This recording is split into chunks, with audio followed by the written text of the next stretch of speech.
I'm just starting to record. The floor is yours. Okay. I wanted to see everyone, like, so I could see faces and names for a second. And if you have your cameras on, that would be wonderful. Microphones off, and then whenever you want to talk, then we can actually uh, have your questions and answer the questions however you prefer. Okay? All right. So, good afternoon. Welcome to our talk today. It's going to be, hopefully, it's going to be productive and full of information rich, but mainly I want to have something more interactive with questions and answers, and we are going to learn from you and your expectations too, and then we will, go on with our talk. So my name is Regina Poleza Toaza. I'm the Education SA Advisor here at the Binational Center Interamericano in Curitiba. And yes, I do say in Portuguese, leite quente, gente, and that's a good accent you're gonna get, but thank God I'm speaking English right now, so you're not gonna get that Curitibano accent, right? So I've been actually yesterday, now I can say officially, I've been an advisor and coordinating the office testing and advising office here in Interamericano for 13 years now. Wow! So it's been a Congratulations. while, yes. And what I wanted to talk to you about is not necessarily about my experience as a graduate student in the US, but I would like to mention that I've been through what you're going through, and applying for graduate school in the US is a fun, rich, fantastic process. It gives you a little bit of I'm just kidding, a lot of work, but the good part of it is that you're not only getting the support of a huge team, the Education SA team, the Ponte and Opportunity programs and all this support, and Fernanda's coordination, and Simone, and so many people who are working hard to have this really flow and work smoothly. So I really wanted to tell you how lucky you are to have someone that would be, to have such a strong team to support you. And why am I saying that? Because many years ago, I was a Fulbrighter, and I went to Teachers College to Columbia University to get my master's in applied linguistics, and that changed my life in such a way that it changed my career and my ambitions, my dreams, my cultural view and notion of the world and people. So I really expect and hope, and I'm almost sure you are going to get and going to have as good as experience as I had, right? And as rich as today I have the word rich in my mind, so which is a good sign. But basically, I really want you to go through all of this deeply and do and work on all your steps one by one, thoroughly and carefully. And when we talk about graduate school, there are many things students, universities, admissions offices, education advisors, so many people have many important roles, but everybody has expectations. And for these expectations to be met, I believe it's very important for you to know exactly what you're doing, when you're doing, and how to do step by step. And specifically when we're talking about contacting advisors, potential advisors, which is what I'm going to cover today, before actually covering the topic, the idea of, can you share your cameras if you have them, just so that I can see you and say hi? We have to consider that so many people have expectations that Regina, just so you know, I Oi. know one of them, Mariana, she switched off her camera because of the quality of the sound.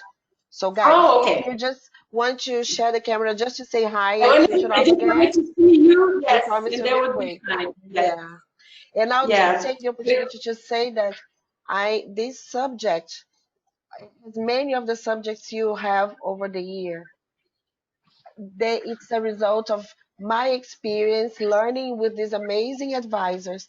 And I Hmm. have to tell you that some of the best introductory letters that I've read last year were from Regina. And that's why I made sure that she could be able to share her knowledge with us, because really, Wow. I saw how she prepared her advisee and the way she dealt with every little detail and how you approach the faculty and the institutions, and it was amazing. So thank you, Regina, for sharing the knowledge with us. Thank you. Wow, you see, I'm moved now, you know. Thank you so much. And actually, it's all about knowing how to do it, when to do it, and especially because I'm not going to cover that much, you know, how to choose recommenders or how to choose potential advisors or so. Hey, Alessandra, good to see you. So, what I'm going to cover here is we have to have our focus on how to write to your potential advisors, but choosing the right people is very important. So let's talk about this briefly. So we will cover today who to contact, how to contact these potential advisors, and then from that point on, when to do so. Like, I mean, not when, meaning time-wise only, but there are some points during application that we miss the timing, and that could affect the response, the way the professors will reply, the language we use. There's so many things involved. So let's start with this. First of all, let's talk about the differences between the master's and the PhD opportunities and how to deal with potential advisors. Why so? Because there are many programs, most programs in the US. When you're applying for a master's, you do not necessarily need and would contact a potential advisor. Just in some cases, I have an advisee right now. We're working on his application, and there are 2 universities that asked him for the master's, for his application, for him to pick professors and list them out of like the field of study, or how he would, when and how he would like to talk to them, so that they would align studies. But this is because in one of the universities he has been admitted already.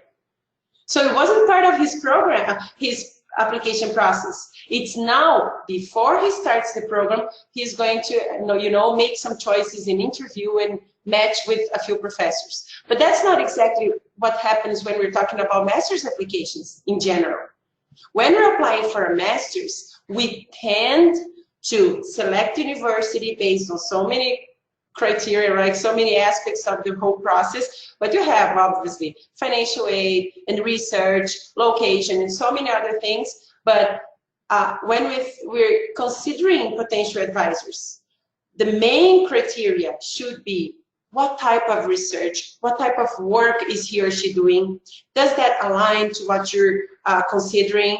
But there are many times when we're talking about master's programs, we are going to give in, we are going to compromise and work in some fields that we hadn't really planned.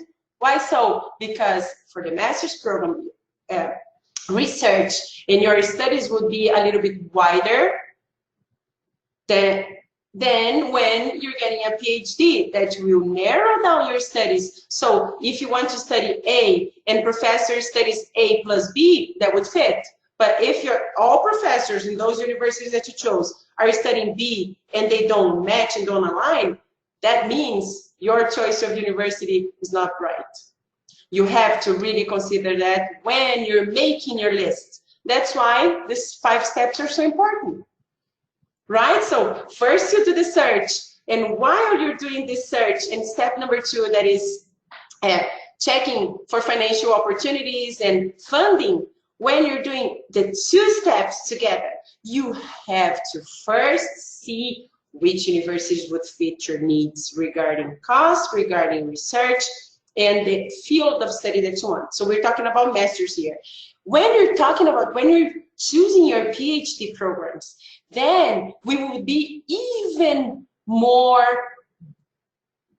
precise, and we will work on details, on research that would make your list become stronger, better. So at first, I would usually recommend, we're talking about masters or PhDs, but when you're talking about doctorate programs, let's talk about a list of 15 to 20 programs. Why so? Because then when it gets, especially for, let me say, so many programs, first you have like that huge list, long list, like 15, 20. Then when you narrow down to the fields of study and you start sending messages to potential advisors and they are replying, because we are going to ask first about his or her interest in actually, or availability in actually wanting or having the desire and the interest to advise you first.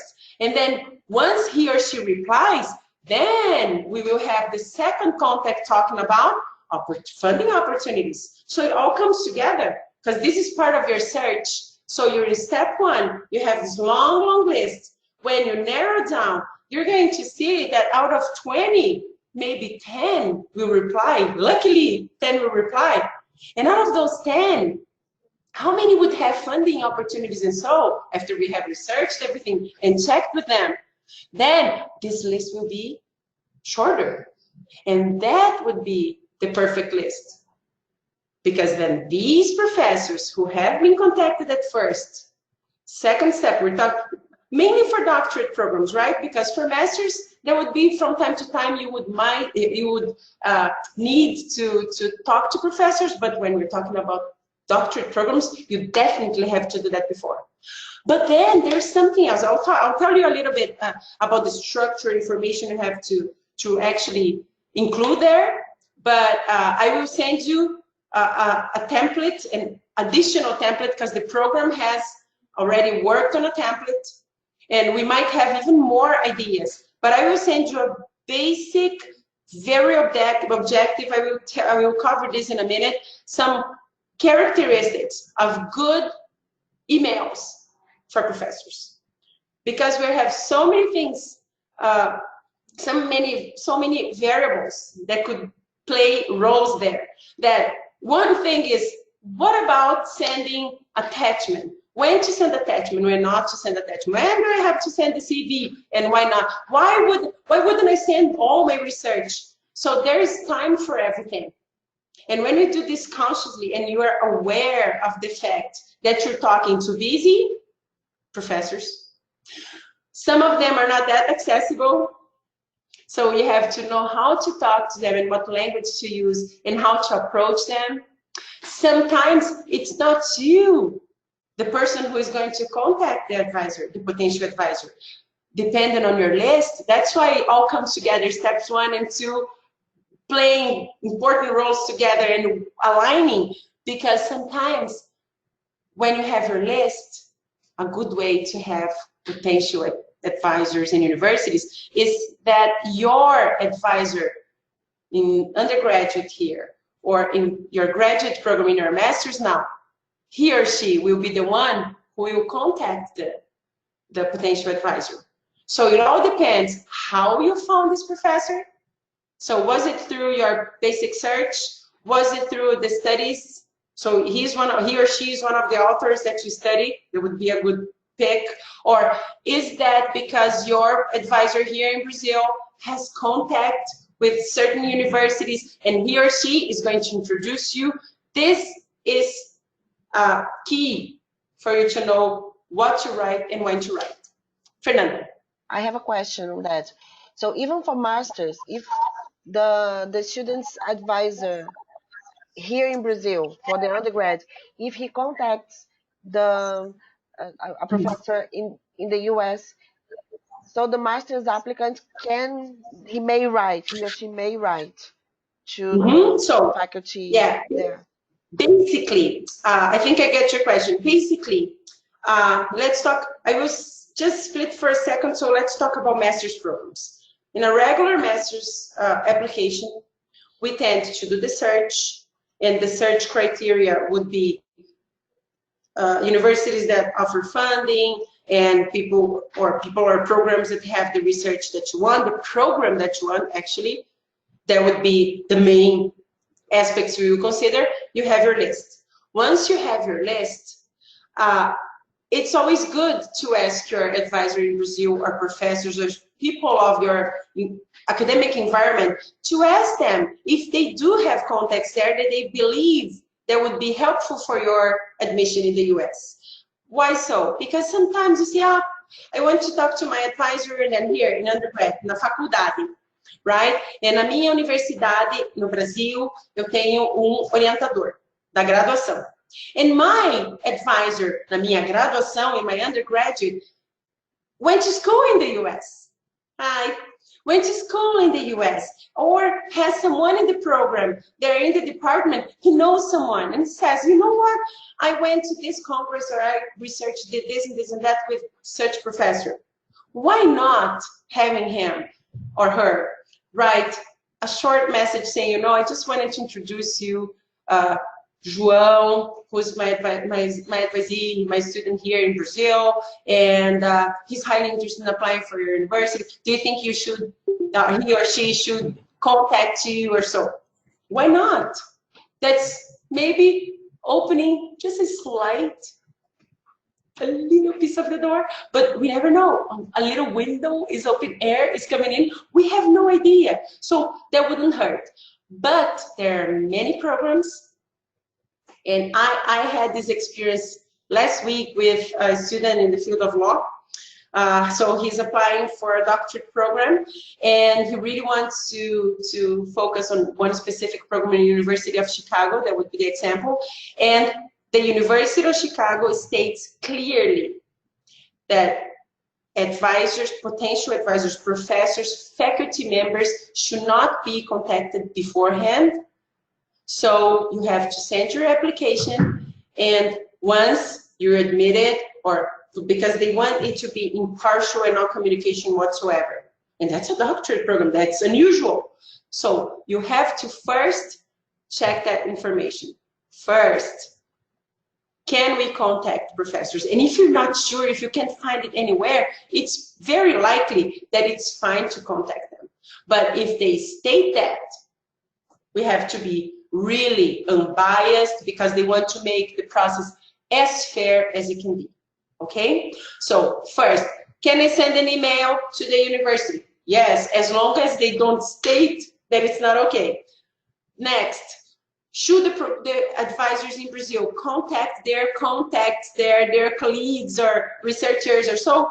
That wouldn't hurt at all, especially because we're talking about opportunity and program advisees or candidates, prospective students. Why so? Because that would make it easier for you, for the professor to know, the professor in the US, to know that you're a good student, you're part of a wonderful program, you have your academic, not only awards, I was going to say, your achievements, and you are a great candidate, and your professor is already having this slight recommendation already, so it's all good.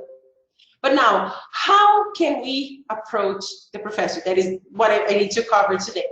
All right, so I talked about the master's programs. So sometimes you can contact professors, but it's not that usual. But for PhD programs, it's very common, and it's key for you to know if they would be open for that opportunity or not. Okay. Now, we narrowed down the list because those we sent to 15, 20 professors. 10 replied. Out of those, 8 said, oh yeah, we do have funding here. 2 said, no, there's no funding. Then you would, you might as well just reconsider your choices. So you're applying, let's say, to 8 universities. When you're writing to those 20 professors, because that would be a good way to start, you have to first watch the language you're using. Second, you have to be very objective.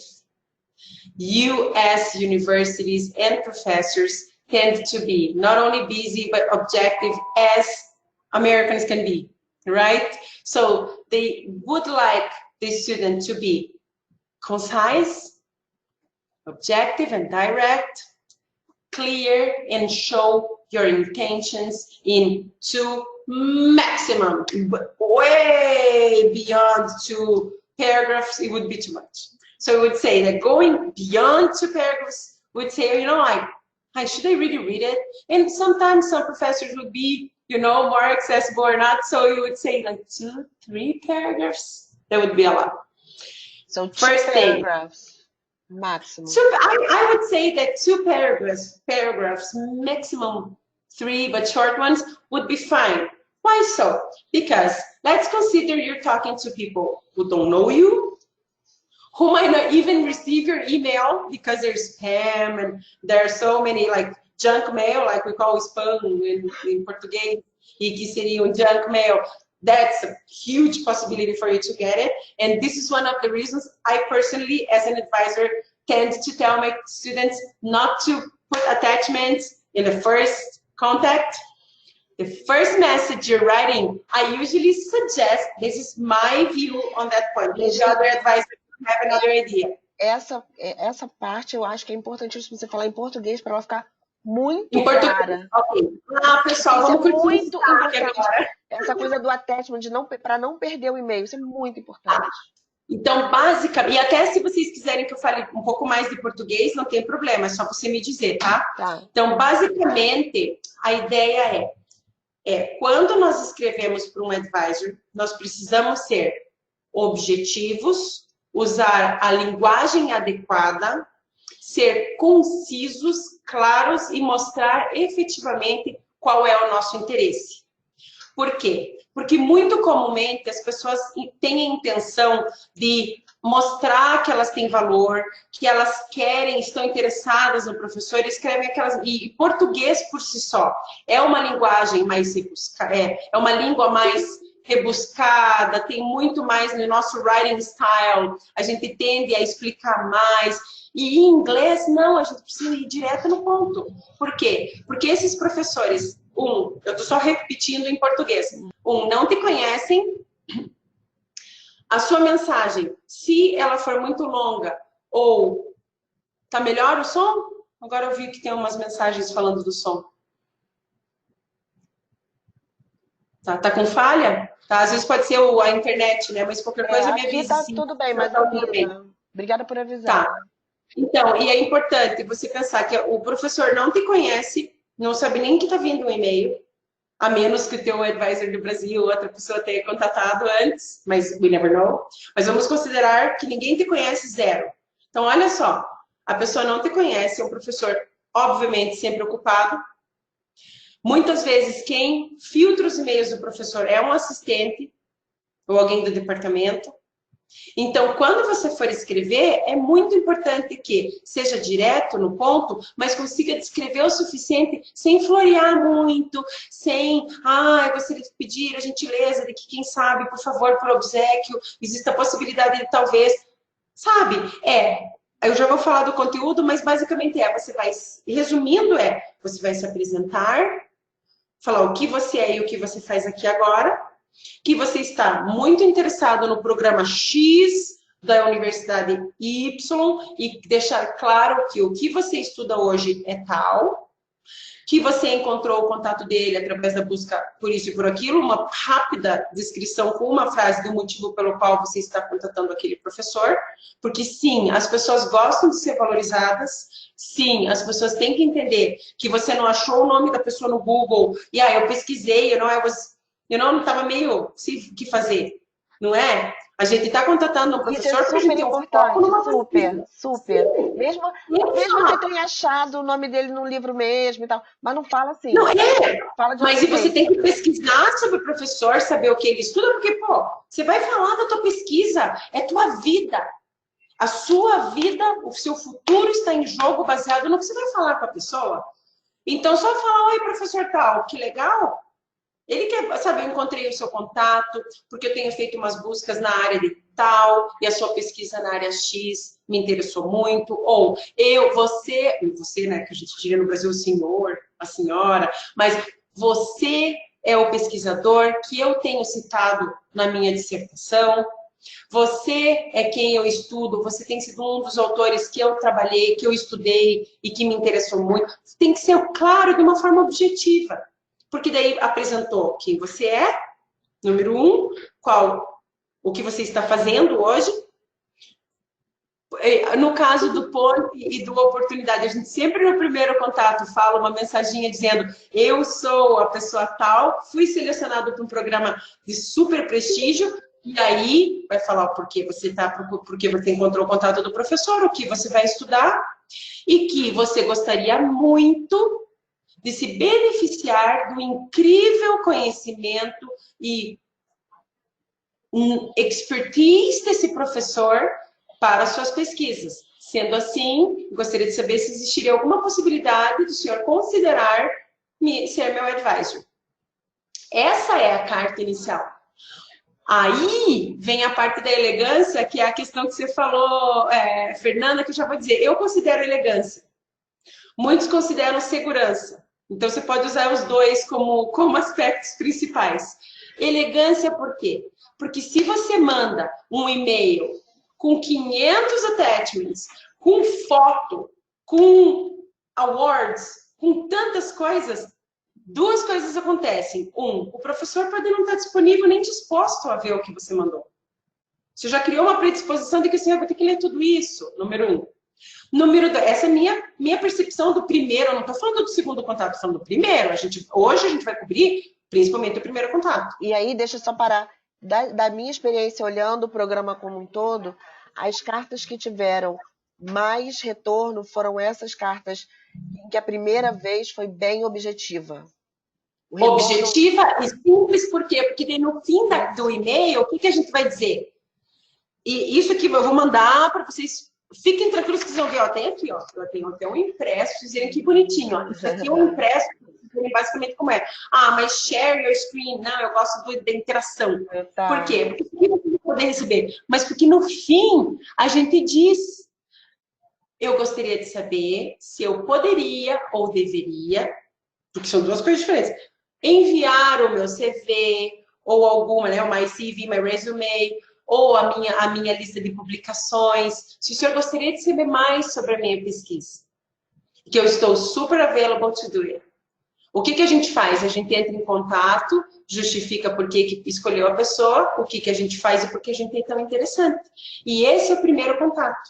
Por que eu perguntei, será que a gente manda para tanta gente? Sim, porque naquela lista de 15, 20, pode ser, só que não pode ser 30, 50, porque as pessoas, principalmente se está falando sobre PhD, um doutorado, a gente está falando de uma pesquisa específica. Se 30 professores se encaixam na tua pesquisa não está específica o suficiente, até 20, na verdade, mas se 15 professores se encaixam na sua pesquisa, desculpe, meu Deus, talvez esteja muito geral. Então tem que ter essa concepção. E aí, isso principalmente para PhD, porque quando a gente normalmente para doutorado que a gente manda tanto contato para advisor. Mas como no programa Ponte, no Opportunity, a gente precisa de bolsa, a gente tem uns detalhes a mais, pode mandar para o programa de mestrado sem problemas. E pode acontecer de ter respostas, outras não. A gente geralmente manda, por quê? Porque a gente já está perguntando de funding. Posso perguntar de funding já no primeiro contato? Honestamente, pode, mas por que não esperar um primeiro retorno, que é a questão da elegância, diminuir a ansiedade e aumentar a efetividade. Então, quando a gente é muito ansioso, quer falar muito, sobrecarrega a pessoa, it's so overwhelming that they're not even gonna read it. Porque imagine trabalhar com aluno, no primeiro contato ele já está assim. Entende? Então, e falando sobre o attachment, lembra que eu falei, a primeira questão é elegância. Então, por que mandar tanta coisa? Por uma questão de gentileza. Espera ele responder, ele respondendo. E eu já vou falar sobre quando o professor não responde. E a segunda questão, os attachments. Não sei se já aconteceu com vocês, mas aqui e no universo que eu vivo, acontece, ao universo que eu vivo, eu digo o planeta. Acontece, no meu mundo paralelo, de mandar um e-mail com attachment pela primeira vez e a pessoa não tem o meu contato, nunca recebeu o meu e-mail. Automaticamente, As instituições têm por segurança, às vezes, essas mensagens irem para o spam, para o junk mail, para o junk food. Sempre brinco de falar, Olha vai que para o junk maravilha, food. olha que Não maravilha, que é? oportunidade perdida. Vai para o junk mail. Por quê? Porque às vezes, por segurança, isso acontece. E se isso acontece, então, por que não ser gentil? E lembra? Elegância e segurança. A elegância está aqui. Eu vou ser gentil, objetivo, educado e falar tudo o que eu quero em poucas palavras. A segurança é, se eu mandar attachment, mandar muitas coisas, copiar 1000 pessoas, pode acontecer, ir para o spam. E às vezes vai para o spam de um, vai para o spam de todos na mesma universidade. Isso pode acontecer. E eu já tive experiência de advisees mandarem para um e para outro os dois receberam. Mandaram os dois juntos, foi para o spam. Eles falam assim, qual que é o critério? Não sei. Porque vai depender do nível de segurança daquela universidade. Então, a gente só evita o risco. Certo? Aí, isso é uma das questões. Outra questão. Então, a gente já falou de, basicamente, estrutura, vocabulário direto, profissional, sempre dá uma revisadinha, não tem que ter um revisor linguístico, porque ninguém necessariamente precisa ter o inglês perfeito, pelo contrário. Mas a gente tem que ter um inglês comunicável e adequado o suficiente para não dar uma impressão de desleixo, de falta de conhecimento e tal. Certo? Se a gente fala, por exemplo, vamos falar sobre mestrado e doutorado agora como um só.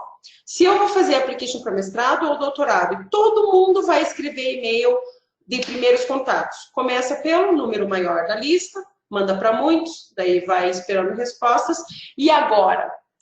E quando não me respondem? O que eu vou fazer? Lembra que eu falei? Ansiedade. Ó, eu sou, como vocês veem, além do sotaque, a gente tem um sangue italiano aqui que a mão não consegue parar. Mas é bom porque a gente vai listando. A gente falou da elegância e da segurança. Agora, ansiedade e efetividade, né? Eficácia, sucesso. Então, a gente aumenta a ansiedade, o risco da efetividade cair é considerável. Por quê? Você mandou um e-mail agora. Ai, não me respondeu. Quantas vezes? Quem é advisor já deve ter ouvido isso. Ai, porque eles não me querem, porque não querem saber de mim. E acho que o professor não está interessado. Calma. Pode ter acontecido de ir para o spam, pode ter sido para o e-mail errado. Pode simplesmente... você pode fazer o quê? O professor não me respondeu. Às vezes, uma das estratégias pode ser: espera uns dias, uma semana. Deu uma semana, não respondeu, e a gente está com tempo agora. Não respondeu? Espera mais um pouquinho, manda, fala, sabe, como a gente diz, né? Dá um de João sem braço e reenvia o e-mail. Fala, dear professor tal. I am sorry to resend this message, but I'm just afraid you might not have gotten it. E manda a mensagem de novo. Não tem problema. Agora, se na segunda vez ele não respondeu, pode ser ou porque ele não quer te responder, ou porque ele efetivamente não te respondeu, não recebeu, ou, às vezes, você pode contatar o graduate, o admissions, e mandar um e-mail, falar, I've been trying to contact Professor Tal, e I was wondering if I have the right email. Isso. Que pode estar Entende? errado. É super elegante e é um move smart. Por quê? Aí eles podem falar, let me check with him, let me check with her. Eles fazem isso às vezes e não é incomum. Então não é um mundo tão irreal que você fala assim, nossa, não posso falar com ninguém. Mas ao mesmo tempo você está respeitando um tempo e tal. Se passam duas, na terceira tentativa não deu certo, aí está na hora de parar. Né? Porque por isso que a lista é tão grande, porque se começa a chegar no ponto, e às vezes a pessoa fala, mas eu amo tanto esse professor, eu quero tanto aplicar. Será que dá para aplicar sem falar com ele? Depende do programa, mas it wouldn't be wise. Aí você pode escrever para o departamento, daquela perguntada, I was wondering if professor tal, entende? A gente usa meios diferentes de entrar em contato, mas não dá para ficar implorando por favor, né? Alguém me atende. Chega no momento que você vê, talvez seja o momento de revisar se esse professor, essa universidade estão acessíveis o suficiente. Fernanda, você queria falar uma Porque coisa, é um perguntar alguma assunto coisa? que me interessa muito, eu acho que é super importante esse tema aqui. E aí eu posso estar me adiantando. Mas você vai falar sobre o timing, tipo, quando ao longo do ano melhor entrar em Sim, contato. e vou falar então, eu posso falar isso já, porque daí já é a próxima parte da transição.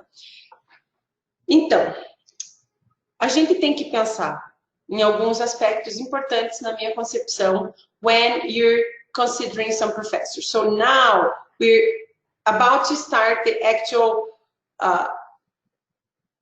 making of the lists, working on selecting universities and so. So daí a gente fez essa lista maior. Quando a gente faz essa lista maior, vamos imaginar, e vocês têm que pensar no contexto que a gente conhece também, porque fica fácil. Vamos imaginar que você manda um e-mail para o professor perto do Natal. Perto do Natal, a probabilidade, ou da universidade estar fechada, o professor nem está lá, é muito grande. Pegar o Spring Break, bem ali quando eles estão em break. Então, a gente tem que saber primeiro, quando escolher falar com o professor, porque está na primeira semana de aula.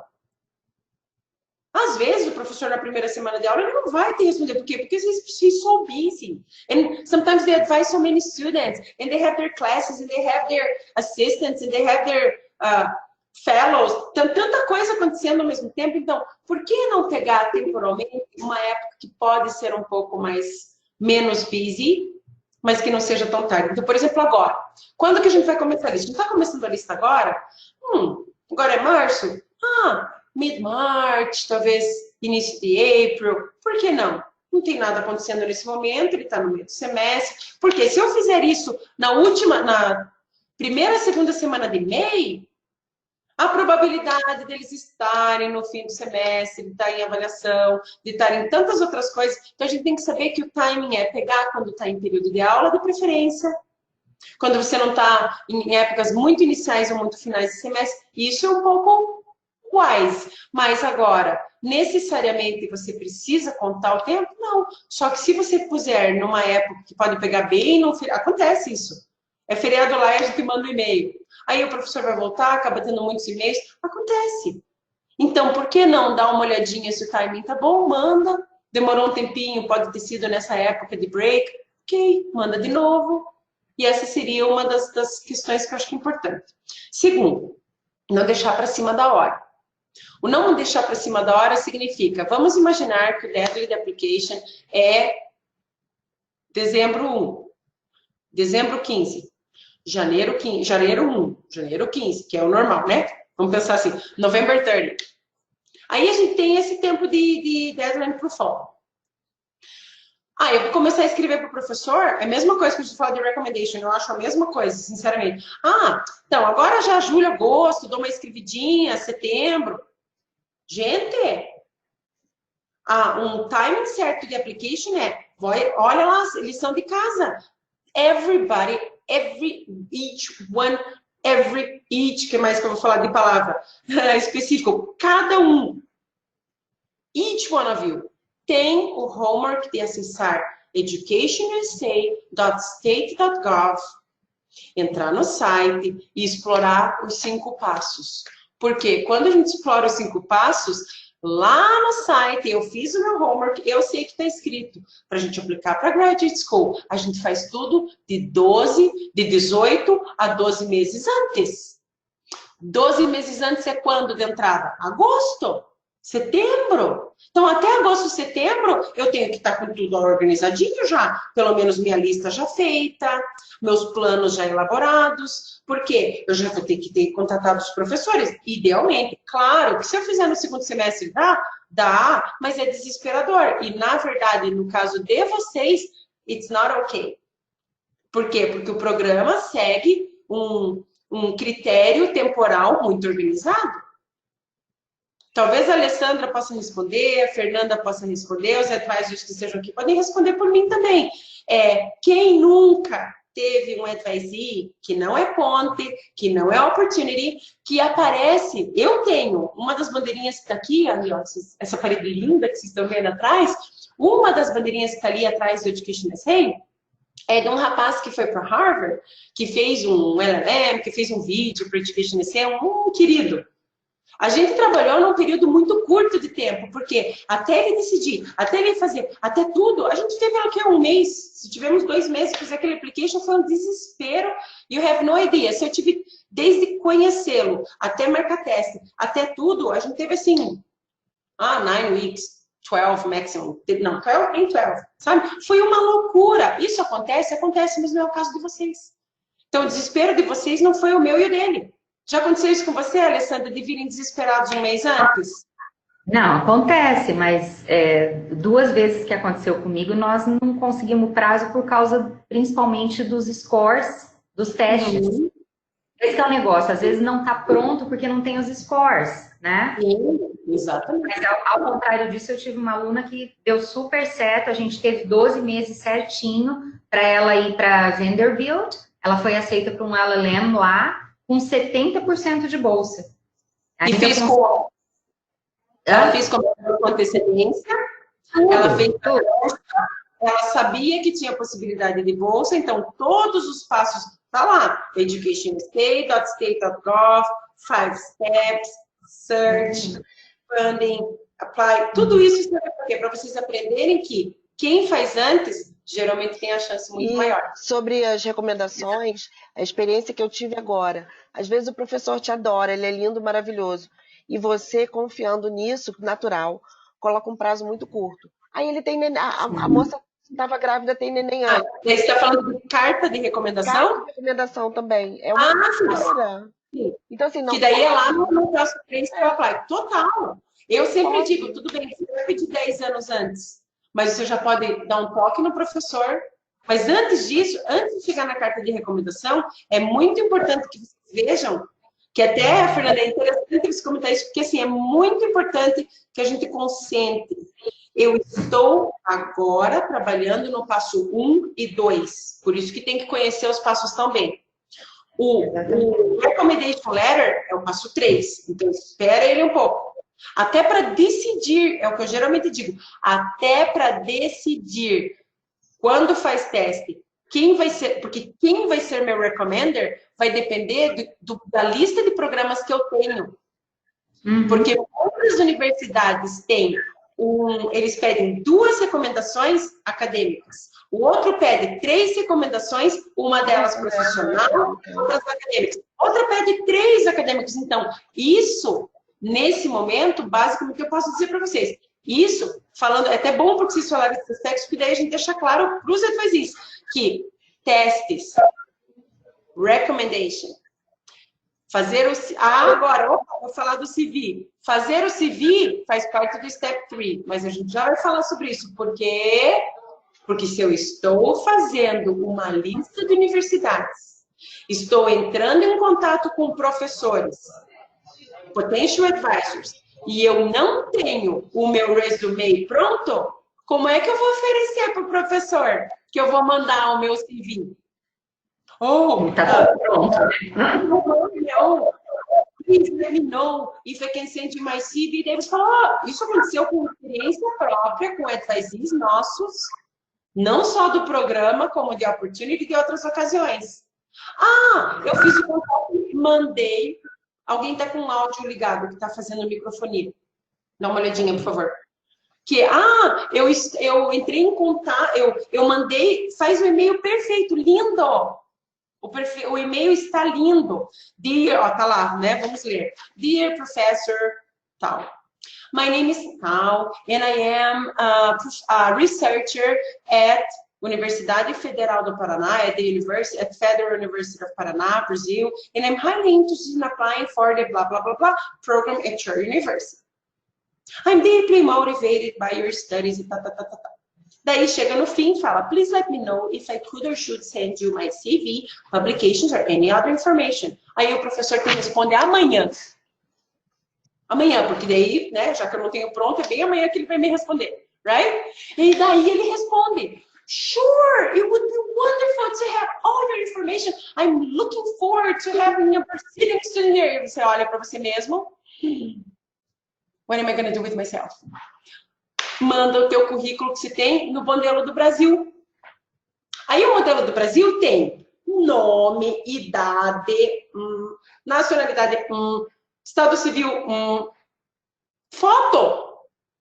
Eu acho o máximo CV com foto. Nos Estados Unidos, todos esses dados que eu mencionei para vocês, they're not okay. Por quê? Porque ele pode ser parte de um processo, entre aspas, de prejudice, que a gente fala, né, de discriminatório. Então, você não põe essas informações. Você põe teu nome, teu e-mail, teu telefone, e é isso aí. Pode dar uma jogadinha no endereço ali para saberem que você é do Brasil. Mas é aquela jogadinha discreta, né? Assim, aquele como os antigos, que eu sou antiga, que ontem eu fiz uma idade adicional.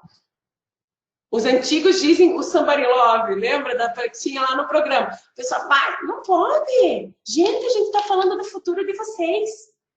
A gente está falando de seriedade, profissionalismo, vocês são selecionados porque vocês são blaster mega power. E aí, me comete um erro desse por falta de informação? What are we talking about? Entende? Então, é muito importante você fazer sua lista e ao longo do tempo, mas dá uma mexidinha no CV, vai trabalhando um pouquinho, porque quando chegar a hora de você trabalhar no CV junto com o programa, você já tem tudo arrumadinho para depois só editar. Fica muito mais fácil e organizado. Certo?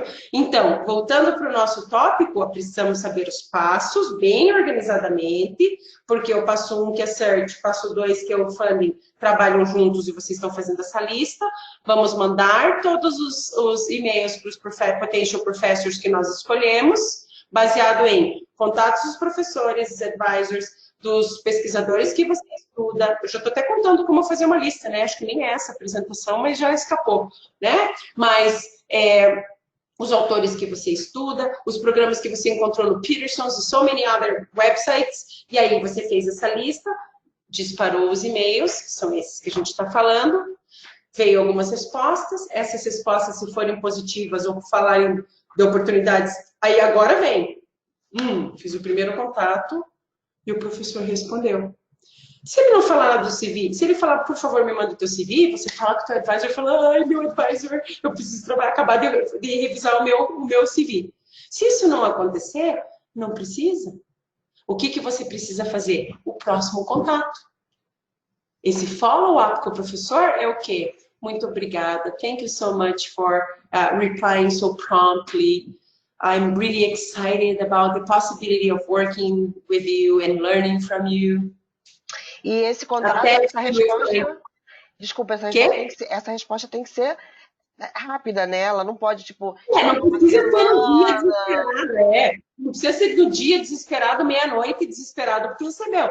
Mas é uma questão de como a gente gostaria. Da mesma forma que você pensa, mandei para o professor, vai dar uns dias, você pode, no dia seguinte, 2 dias depois, fala para o teu advisor antes.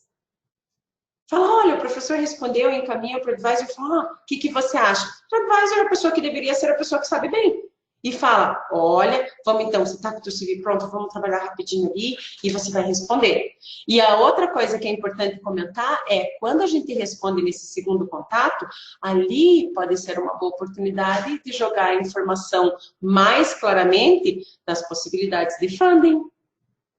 Porque uma vez que o professor foi aberto e explicou, você já falou para ele que você faz parte de um programa específico, que você vai precisar de funding. Mas aí você discute um pouco mais.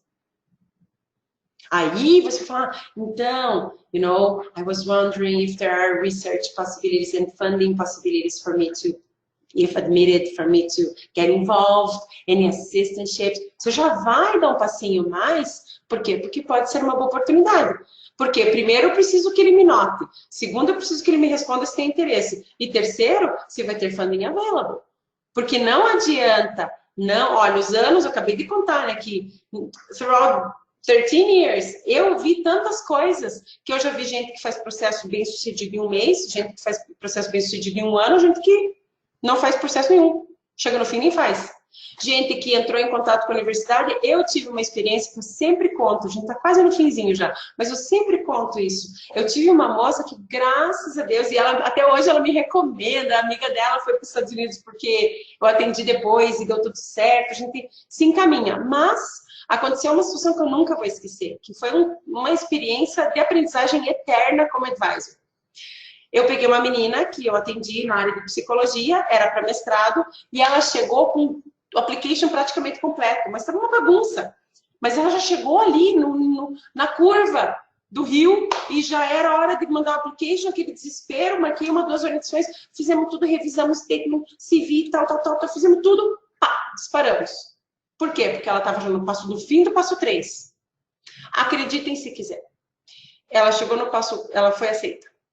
Feliz da vida, me mandou um e-mail, eu fui aceita. E agora, o que eu faço para pagar o programa? Gente, foi desesperador. Ela queria que o pai dela fizesse empréstimo, ela falou que ia vender o carro, que daí não sei o quê. E uma bagunça que no fim de tudo ela fez. Chegou num 1 ano e meio do programa, ela 2 anos, ela teve que pedir para o programa para ver se eles flexibilizavam dela fazer a última parte do programa aqui no Brasil online, de fazer os trabalhos e as pesquisas dela aqui, porque não deu conta do dinheiro. Graças a Deus, no caso dela, eles aceitaram. Mas imagine se não. Imagine a dívida que a menina não cumpriu. Por quê? Porque não fez o passo 1 e 2 adequadamente. A minha aprendizagem como advisor é, quando a pessoa entra aqui, ela pode estar quase no visto já. Não, vamos olhar tudo de novo. Vamos olhar o passo 1, passo 2, para ver se foi tudo certinho, para ver se você mandou o application certinho para a gente conversar. Porque isso faz com que vocês sejam muito organizados e muito mais bem-sucedidos nesse tipo de contato. Então, para resumir, comentei, eu tenho até mesmo meu checklist. Então, a gente já conversou. Primeiro a gente fez nosso welcome, já introduced myself, já covered who to contact, né? How to contact the potential advisors. Diferenças em caso de Masters e PhD, quando a gente entra em contato ou não. No caso do programa de vocês, a gente sempre entra em contato. Só um minutinho, já tem uma pergunta, né?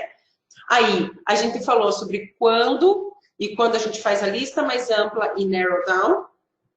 E que algumas universidades não autorizam que os alunos entrem em contato com o professor diretamente, então, nesses casos, tem que mandar um e-mail para o programa, só para perguntar, para ter certeza se eles têm funding mesmo, aí não vai ser para o advisor, vai ser para o programa, para você falar que você está interessado, o mesmo e-mail, mas para o programa, dizendo, I'm interested, então, somebody, seja quem for, that ex-professors studies, and I was wondering if you have funding for doctorate students. Se eles falarem, ok, você vai aplicar e deu. Tem uma pergunta. Deixa eu ver qual que é o seu nome. Como que é seu nome, por favor, que você levantou a mão, que está na câmera? Um rapaz. Você tinha uma pergunta?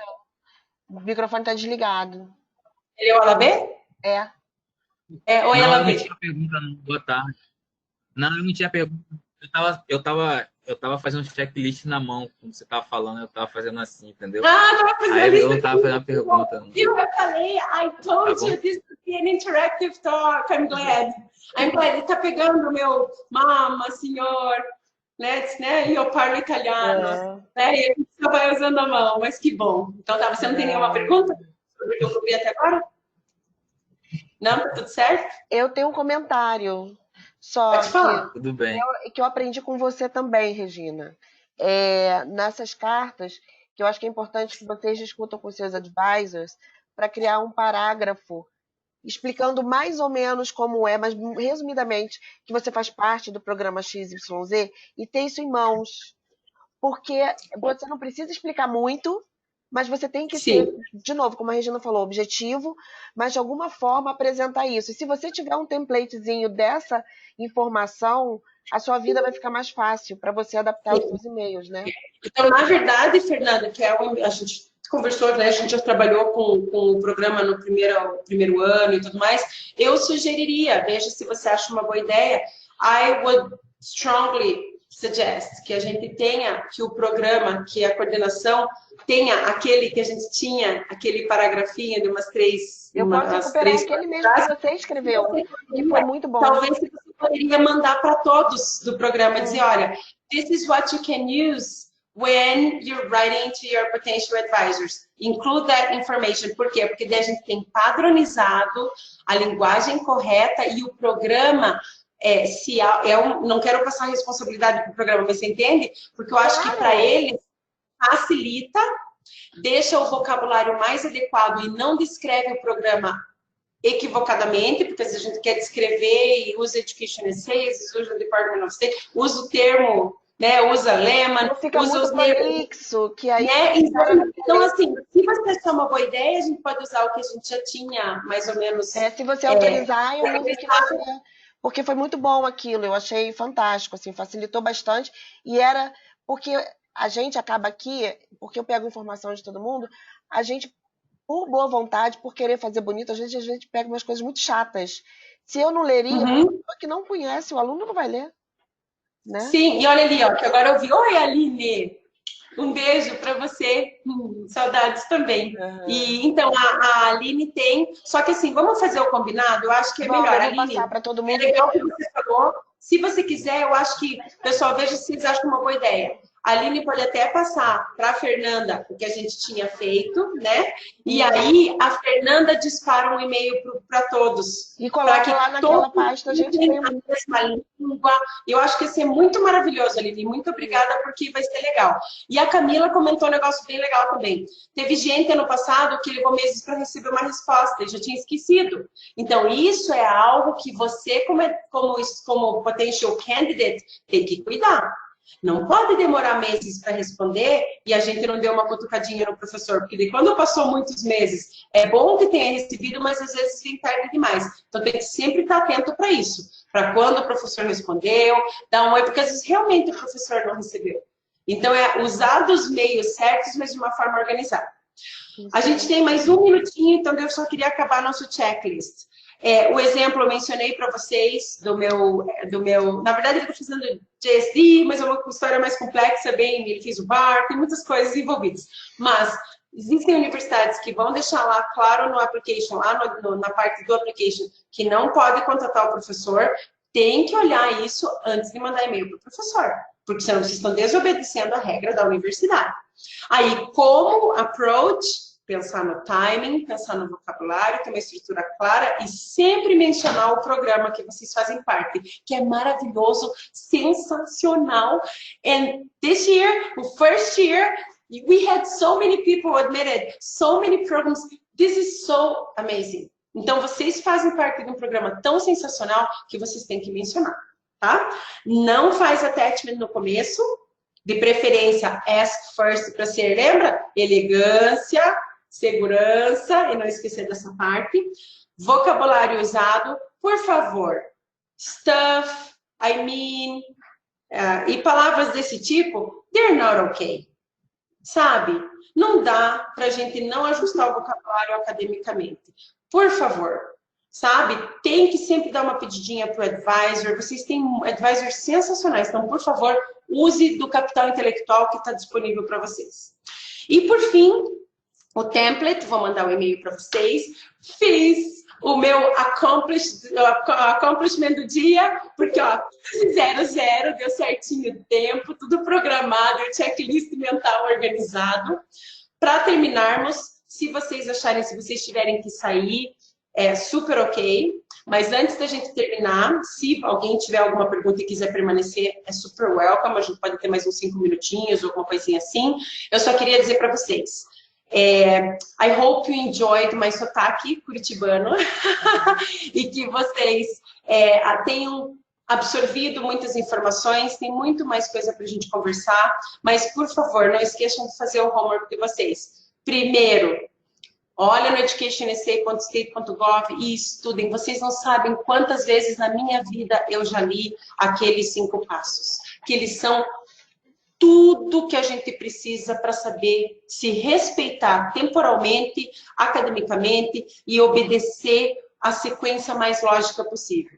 Número 2, nunca parem de sonhar, nunca parem de se esforçar, porque I've been there, e eu fico até emocionada quando eu falo, mas I've been there, eu já pensei, eu já sonhei como vocês, e quanta coisa boa veio from my Fulbright experience, my admission and everything. Eu tenho amigos maravilhosos até ontem, que era meu aniversário, uma das minhas melhores amigas do mestrado, eu voltei já faz quase 14, 13 anos, e eu tenho amigas até hoje, tenho contatos acadêmicos, tem tanta coisa que a gente só conquista quando a gente trabalha work hard, dream high, e faz realmente focar.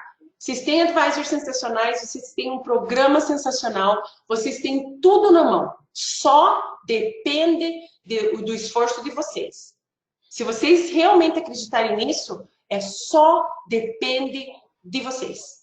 Então agora é fazer escolhas certas, fazer o passo a passo e ser feliz. Ok? Thank you so much, and I hope I have helped you and you've enjoyed this Thank you presentation. very much, Regina. This was brilliant. Mais uma vez, sobre o sonho, eu queria só lembrar vocês só estão no programa, gente, porque vocês sonharam e porque vocês são atuantes nas suas áreas, porque vocês transformaram os seus sonhos em realidade. Vocês não estão aqui à toa, então use essa força que vocês têm para continuar. Sobre as aprovações que nós tivemos esse ano, estamos tendo, porque ainda não acabou, além de ser uma coisa magnífica e mostrar o potencial de todos vocês, porque não é só desses meninos, essas aprovações estão abrindo já muitas portas para vocês, de programas, de universidades que não estavam acostumados mesmo com o Opportunity, e que a gente entrou em contato e estabeleceu laços. Então, assim, vocês só têm a ganhar. Que bom que vocês estão aqui de novo, vamos aproveitar tudo.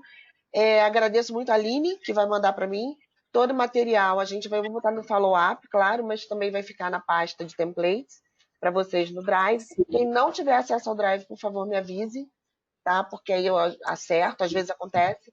E thank you very much. Alessandra, não sei se você quer falar alguma coisa. Estou muito feliz com a sua presença.